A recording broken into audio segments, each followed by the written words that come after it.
আজকে বহুত দিন পর এই কষাই বাড়িটা এত ফ্রি দেখলাম। দেন এখন যাচ্ছি কলেজের উদ্দেশ্যে, কলেজে পিঠা উৎসব। এখন আমরা যাইতেছি উদ্দেশ্য তো কাচ্চি ডাইন, কিন্তু হয়তো বা নাও যাইতে পারি বা যাইতেও পারি। আমাদের মতের ঠিক ঠিকানা নাই। আমাদের কলেজে ঢুকতে দেয় নাই, কারণ এই আইডি কার্ডও পরি নাই, কলেজ ড্রেস তো পরি নাই। তো এখন কলেজে ঢুকতে না পাইরা যাচ্ছে। এখন আমরা এই কোনো রকম আইডি কার্ড ম্যাচ করতে পারতাম মিলে, কিন্তু এই ছেলে আইডি কার্ডই নাই গা।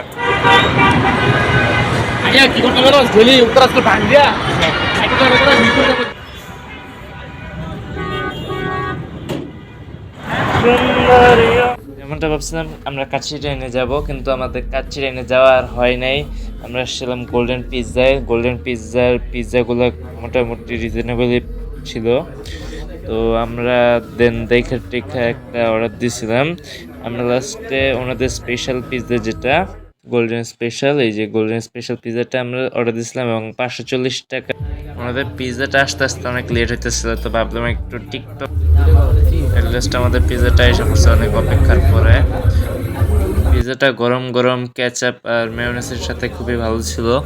কিন্তু ওনাদের একটা জিনিস দেখে ভালো লাগে নাই, যে ওনারাও অন্য ব্র্যান্ডের বা রেস্টুরেন্টগুলো আছে তাদের মতো ওনারাও ওই কোকাকোলা সাপোর্ট করে। আমি বলবো যে আপনারা যারা যান ওই জায়গায় বাইরে থেকে সফট ড্রিঙ্ক নিয়ে যাবেন বা ওনাদের জুসগুলো অর্ডার করতে পারেন, কিন্তু কোকাকোলা সাপোর্ট করবেন না, একদমই বয়কট কোকাকোলা। এছাড়াও আপনার ইসরায়েলি যত ধরনের প্রোডাক্ট আছে ওইগুলো বয়কট করার চেষ্টা করবেন। ওনারা চিজ দিছিল অনেক, কিন্তু ওনাদের চিজের কোয়ালিটি এত ভালো ছিল না।